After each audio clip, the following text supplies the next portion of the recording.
আজকে এসছিলাম চিড়িয়াখানা। আর এই একটা জায়গা ছোট্টবেলা থেকে যতবারই আসি কখনো মনে হয় না যে বোর ফিল করছি। যখনই আসি নতুন নতুন কোনো জন্তু দেখতে পাই, বা যখনই আসি মানে কোনো বোর ফিল হয় না। তো আজকে এসছি এখানে বিয়ের পর, এই নিয়ে আমি দুবার আসলাম কৌশিকের সাথে। বিয়ের আগেও এসছি কিন্তু এত ঘন ঘন আসিনি। তো এখানে অনেক মোটামুটি পশু পাখি অনেক কিছু নতুন নতুন এসছে।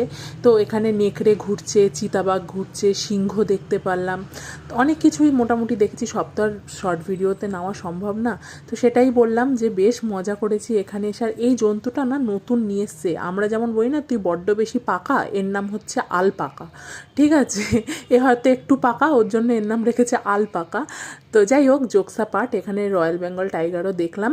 তো সমস্ত কিছু মিলে খুবই ভালো লাগলো চিড়িয়াখানাটা। এই পাখিটা কি সুন্দর দেখতে দেখো, নাম আমি ঠিক মনে নেই, বাট ভীষণ সুন্দর দেখতে। তো আজকের দিনটা বেশ মজা করে কাটলো।